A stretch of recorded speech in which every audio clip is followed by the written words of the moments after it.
देखिए, इनके मन में था कि शादी नहीं करेंगे और इन लोग का मन में था, इनका फैमिली का मन में था कि शादी जब होगा इन्हीं से होगा ना जी। सही बात है हाँ। ना। तो ये बात था ना कि हमको पैसा के कहीं लालच नहीं था ना, और हम ये सोचा करते थे कि मतलब नौकरी वाली लड़की से शादी करेंगे तो फिर मेरा जिम्मेदारी है ना, चूँकि हम भी पढ़ाते हैं तो बिना नौकरी वाली रहेगी तो मेरा हाथ बटा देगी ना, मेरा हाथ बटा देगी तो हो सकता है कहीं ज़्यादा ग्रोथ हो जाए, सरकारी से अच्छा कमा लें। मेरा सेंस ऊपर तक था, कहीं ज़्यादा था ना, तो इसलिए हमें कहीं दहेज पर ना मन था और नहीं नौकरी वाली लड़की से भी मन था। तो हम ये मन बना लिए थे कि मतलब शादी नहीं करेंगे, इससे तो नहीं करेंगे, किसी दूसरे से कर लेंगे, तेरी तरह से कर लेंगे, इनसे नहीं करेंगे, लेकिन इन्हीं को दुल्हनिया बना लिए। क्या कहिएगा, क्या लगेगा? मान लीजिए 2 साल से बता रहे हैं बहुत हम लोग प्रयास किए थे। मम्मी बोलती थी कि एक लेवल के हैं लोग, भी शिक्षक हैं, ये भी शिक्षिका है, तो उन्हीं से हो जाएगा शादी तो अच्छा रहेगा। तो क्या माने शिक्षक तो अन्य भी होंगे? नहीं तो इनके पास आकर मम्मी सब देख कर गई थी। मम्मी देखी हुई थी जी, स्कूल पर सब देख कर गई थी तो बोली कि नहीं हम वहीं पर करेंगे जब देखे हैं तो। हाँ, तो मम्मी एक बार बोली भी कि आप दहेज ले लीजिए और शादी कीजिए, तो बोले कि नहीं हम दहेज नहीं लेंगे, बिना दहेज के शादी करेंगे। मैंने आप लोग का मन था कि कुछ दहेज ले लीजिए, शादी कीजिए जी। हाँ, लेकिन मतलब मन में था कि मतलब लालच दे दें ना। हाँ, जितना मांगेंगे उतना दे देंगे। हाँ, मतलब लड़की कमाती है तो जितना मांगेंगे उतना दे देंगे, लेकिन शादी करेंगे। आप कहिए करने के लिए, हाँ, जो कहिएगा, गाड़ी भी देंगे, जितना कहिएगा उतना भी देंगे, लेकिन शादी करने के लिए हाँ कहिए। हाँ कहिए, किसी भी तरह शादी होगा तो आप ही से होगा। हाँ बोलिए। हम करेंगे नहीं, हम आपसे करवे नहीं करेंगे। आप काहे इतना इग्नोर कर रहे थे बताइए? क्योंकि मेरा एक पहला मैटर था कि घर नहीं था, घर बन रहा था ना, और दूसरा मैटर के मतलब नहीं चाहते थे कि मतलब नौकरी वाली लड़की से करें, क्योंकि नौकरी वाली से करेंगे तो वो दिन भर अपने ड्यूटी में बिजी हो जाएंगी, हम अपने में बिजी हो जाएंगे ना। आदमी दोनों आदमी हालत कर आएगा, शाम को दोनों आदमी काम करेगा तबे तो मान लीजिए कि ये भी तो हो सकता है कि हम जिससे करें ना उसको अपने काम में लगाकर उसमें और ग्रोथ कर दें। कहीं ग्रोथ कर देंगे तो कहीं सरकारी से ज़्यादा भी कमा सकते हैं ना।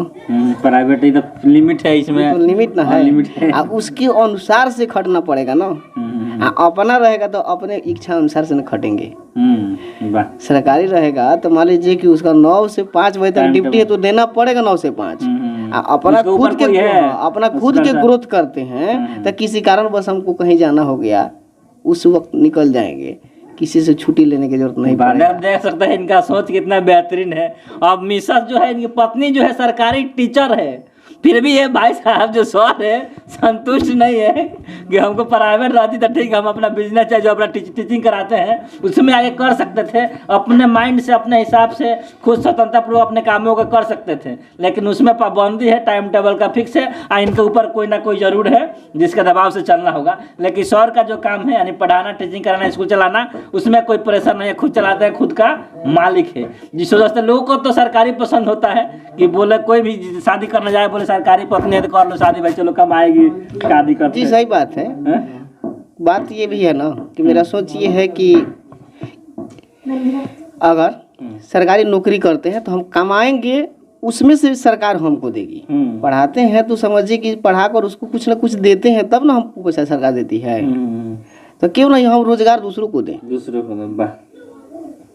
सरकार हमको रोजगार देती है, उससे अच्छा है कि हम दूसरों को रोजगार दें।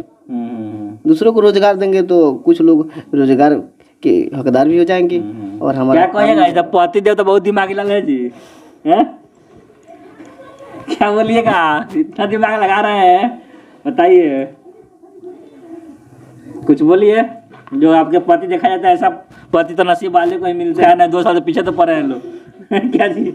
अरे सर एक और खास बात है, आपका जो शादी संपन्न हुआ है 2/3/2024, इसमें देखा जाए तो कुछ खास डे है, दर्शकों को बताइए कुछ खास डे क्या था? क्योंकि खास डे ये है कि मेरा बर्थडे है 2 मार्च को। अच्छा। और स्कूल का एनुअल डे भी है 2 मार्च को। शादी भी? और शादी फिर 2 मार्च को हुआ। इससे ज़्यादा क्या खुशखबरी है? हम देख सकते हैं, यानी जिस दिन शादी उस दिन बर्थडे और उस दिन स्कूल का एनुअल डे। अगला साल से देखा जाए तो मैरिज डे भी जुड़ जाएगा और जन्म डे आपका है, बर्थडे है वो भी जुटेगा, एनुअल डे भी, ना कहीं 3-3 गो फेस्टिवल्स उस समय अगला साल से। इस फेस्टिवल पर, शादी के अवसर पर और समझिए कि बर्थडे के अवसर पर बारात जब निकला तो यहाँ से हम एक पेड़ लगा कर ही निकले। घर पर पेड़ लगाए, उसके बाद से निकले हैं और यहाँ भी कुछ पेड़ रखे थे लोगों को देने के लिए इस अवसर पर ना, और वहाँ भी पेड़ बांट दिया गया, पहले से भिजवा दिए थे। चूँकि बांट नहीं पाए, बहुत देर हो गया, प्लस बहुत जनसंख्या था वहाँ पर, तो उस समय बांट नहीं पाए। लेकिन सुबह में निकलते निकलते ये बोल दिए कि पेड़ रखा हुआ है तो सब लोग को बांट दीजिएगा।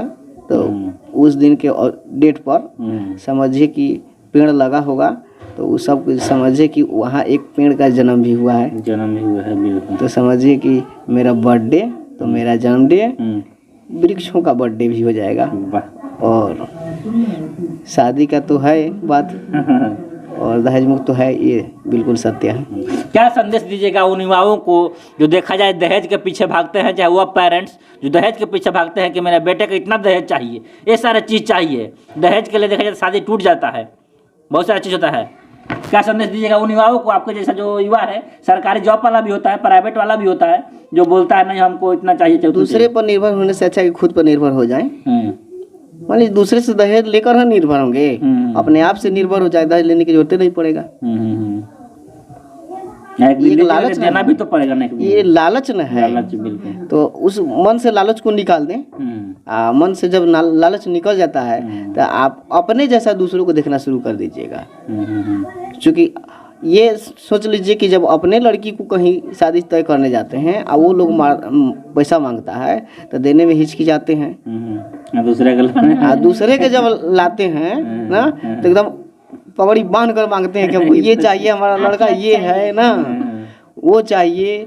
लड़का कुछ करता हो चाहे नहीं हो, कहीं पापा जी नौकरी करते होंगे तो पापा जी के नाम पर लड़का चाहिए। हाँ, लड़का पर दहेज चाहिए।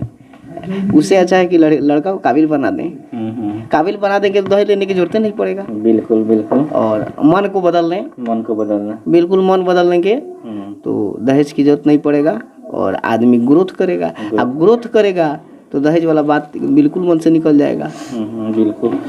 चलिए, तो देख सकते हैं कितना शानदार सोच विचार शिक्षक का, और कहीं ना कहीं देखा जाए तो दहेज मुक्त जो शादी हुआ है प्लस वृक्षारोपण भी किया गया है ताकि हमारा जो ऑक्सीजन है, ऑक्सीजन ग्रहण करते हैं, स्वच्छ ऑक्सीजन मिले जिससे हम जीवित रह सकते हैं। बाद बाकी इन लोग का विचार से आप रूबरू हुए, क्या सोचते हैं इन लोग के बारे में, जो दहेज मुक्त शादी हुआ इसके बारे में कमेंट बॉक्स में कमेंट जरूर लिखिएगा। तो आप देख रहे थे MSCC न्यूज़ में, और उनको मिलता है किसी अगला वीडियो में। धन्यवाद, जय हिंद।